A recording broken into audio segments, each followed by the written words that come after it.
शेरी बारामूला में भयानक आतिशज़दगी की एक वारदात रुनुमा हुई। एक रिहायशी मकान आग के शोलों में घिरकर मुकम्मल तौर से खाकस्तर हो गया।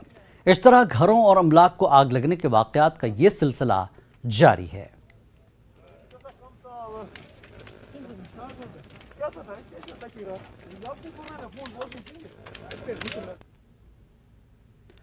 जनूबी कश्मीर के कस्बे त्राल में अगरचे बहुत सारे कुदरती चश्मे मौजूद हैं, जिनमें अक्सर चश्मों पर गैर कानूनी कब्जा किया गया और कई खस्ता हाल हैं।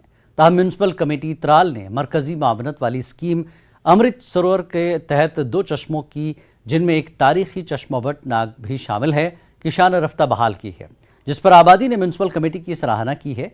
और वहीं दूसरी जानिब लोगों ने कस्बे में मौजूद बाकी चश्मों की शान रफ्ता बहाल करने की कमेटी से मांग की है।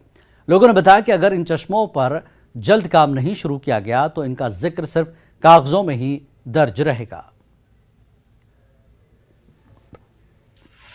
हम इस इदारे से म्यूनिसिपल कमेटी त्राल और सब डिस्ट्रिक्ट एडमिनिस्ट्रेशन से गुजारिश करते हैं, वो जो दूसरे हमारे चश्मे हैं यहाँ जो काबिल दीद है और जिनका पानी साफ शफाफ है और जिससे लोग मुस्तफीद होते हैं, उनकी भी रखरखाव देखी जाए। गुजारिश यही है सरकार से कि जो बाकी चश्मे हैं जो जिन पर इलीगल एनक्रोचमेंट भी है, उस एनक्रोचमेंट को इलीगल एनक्रोचमेंट को हटाया जाए और उन चश्मों की शान रफ्ता बहाल की जाए, ताकि ये चश्मे फिर से लोगों के लिए काम आए और इनका पानी जो लोग पीते थे दोबारा पी सकें। गवर्नमेंट का पूरा फोकस वाटर बॉडीज पे है, वाटर बॉडीज के रिजुविनेशन।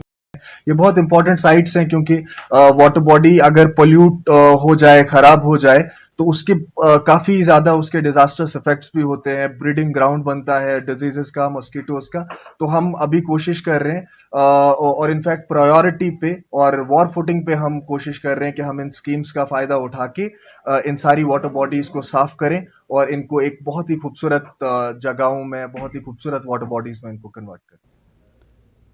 JKLH लाइव में फिलहाल इतना ही। नमस्कार।